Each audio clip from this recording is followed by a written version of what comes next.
Hello students, आपने question को अच्छे से रीड कर लिया होगा, बट मैं भी आपके लिए क्वेश्चन को एक्सप्लेन कर देता हूँ। हमें दो point charges plus Q1 and minus Q2 जो हैं वो दे रखे हैं, और इन्होंने हमसे पूछा है कि अगर इन दोनों चार्जेस के बीच में हम एक इंसुलेटर रॉड AB को प्लेस कर दें तो दोनों चार्जेस के बीच में लगने वाले इलेक्ट्रिक फोर्स के ऊपर क्या जो है इफेक्ट पड़ेगा। तो आइए हम समझते हैं इनके बीच में लगने वाले इलेक्ट्रिक फोर्स जो है वो किस प्रकार से अफेक्टेड होगा। तो देखिए, due to the polarisation of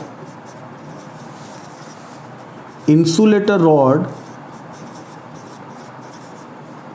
AB,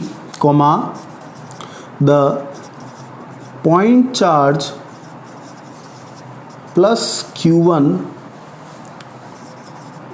will be acted upon in addition to the point charge minus Q2 by the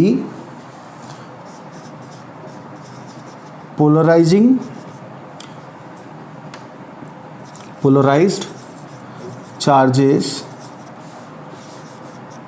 at the ends of the rod। Okay, तो यहाँ पे बच्चों इस जो इंसुलेटर रॉड है उसका पोलराइजेशन हो जाएगा, तो उस वजह से अब Q1 के ऊपर केवल माइनस Q2 के कारण फोर्स नहीं लगेगा। जो चार्जेस इंड्यूस हुए पोलराइजेशन के कारण, उनके कारण भी जो है वो फोर्स लगेगा।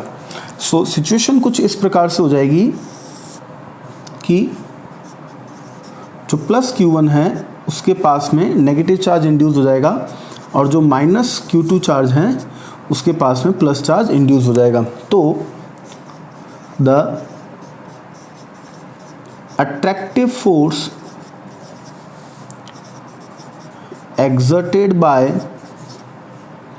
negative charge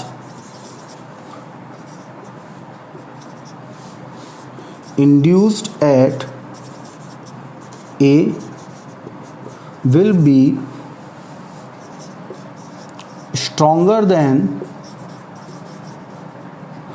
repulsive force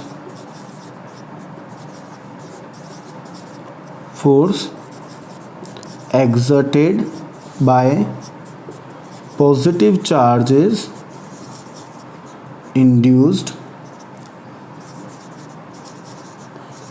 at and B। Therefore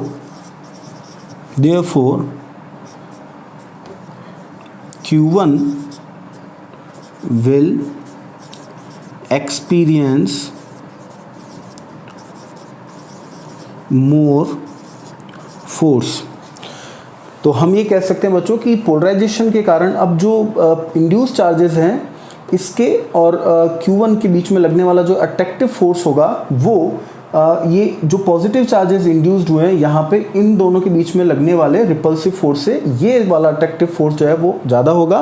तो हम ये कह सकते हैं कि अब Q1 के ऊपर लगने वाला जो इलेक्ट्रिक फोर्स है उसका मैग्नीट्यूड जो है वो बढ़ जाएगा। So that is our solution to this question.